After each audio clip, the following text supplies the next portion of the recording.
Kita berbincang kembali bersama Pak Bima. Pak Bima, singkat terkait dengan target BBRI dan juga BBCA di akhir tahun di berapa? Ya, untuk BBRI sendiri menurut saya bisa ke level sekitar 4.100 ya. Ini level yang paling mungkin bisa dipenuhi ya oleh saham BBRI sambil menunggu nanti perbaikan kinerjanya ya untuk di semester kedua.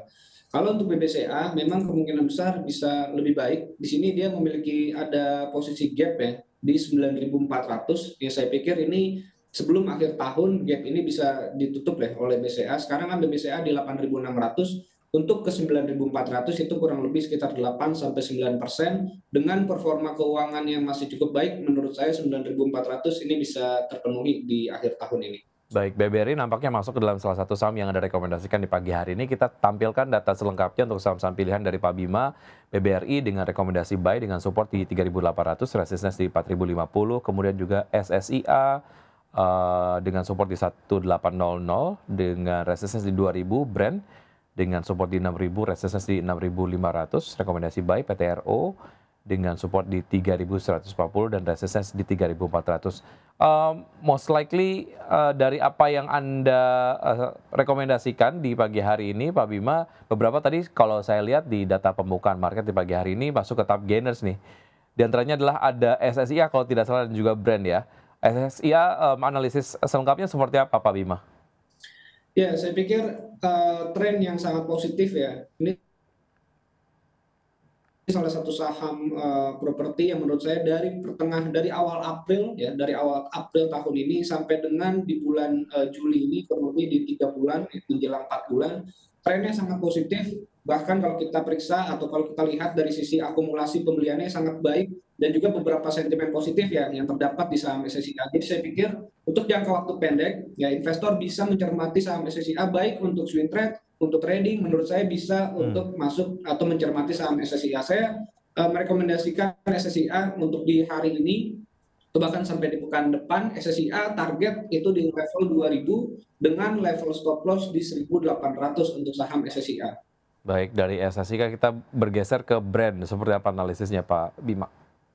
Ya, seperti yang saya sampaikan di awal tadi, baik Brand, PTRO maupun Cuan memiliki sentimen yang menurut saya sangat positif karena memang saat ini sudah ada kesempatan kembali untuk ketiga emiten tersebut masuk ke dalam daftar indeks MSCI yang tentunya ini sudah catatan saya sudah 2 kali ya mengalami hal yang tidak diinginkan oleh market sehingga momen saat ini benar-benar ditunggu oleh investor. Nah, oleh karena itu penguatan yang terjadi di pagi ini menurut saya adalah penantian ya dari investor yang menginginkan ketiga saham tersebut baik Brand, PTRO maupun Cuan masuk ke dalam indeks MSCI. Nah, untuk Brand sendiri pagi ini sudah menguat 11 bahkan tadi sampai 15%. Menurut saya untuk jangka waktu pendek kita bisa amankan posisi terlebih dahulu.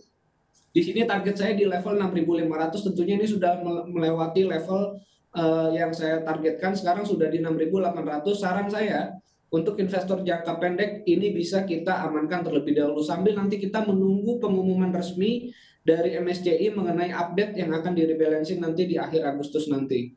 Baik, dari Brand kita bergeser ke PTRO. Seperti apa, Pak Bima? Ya, untuk saham PTRO sendiri seperti yang Brand yang tadi saya sampaikan, untuk PTRO ini sama ya. Menurut saya kita masih harus menunggu untuk jangka waktu pendek kita harus sell on strength untuk saat ini.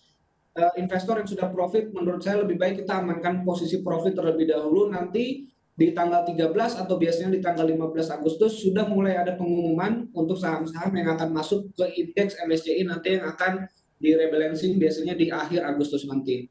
Baik, itu tadi beberapa saham yang direkomendasikan pagi hari ini dari Pak Bima, di antaranya adalah BBRI, kemudian juga SSIA, Brand, dan juga PTRO, semuanya direkomendasikan buy. Kalau kita lihat pergerakan IHSG sejauh ini bergerak menguat, Pak Bima, sejauh mana ini kemudian menjadi sebuah pola yang akan berlangsung di hari ini sampai penutupan perdagangan nanti sore? Ya, menurut saya penguatan IHSG hari ini terdorong oleh saham-saham grup PP yang tadi saya sampaikan ya. Ada Brand, PTRO yang memiliki market cap cukup besar. Padahal kalau kita lihat beberapa emiten perbankan pagi ini merespon negatif ya.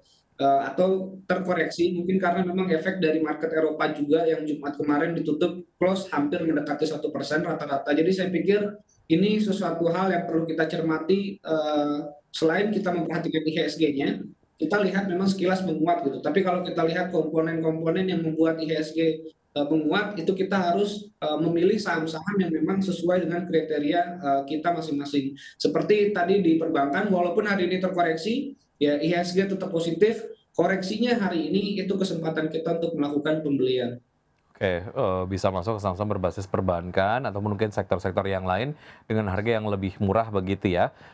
Baik, kita bergeser sedikit ke data perekonomian di Indonesia terkait dengan data keyakinan konsumen yang meningkat tipis namun masih lebih lemah dari ekspektasi. Rekomendasi soal sektor konsumsi seperti apa, Pak Bima?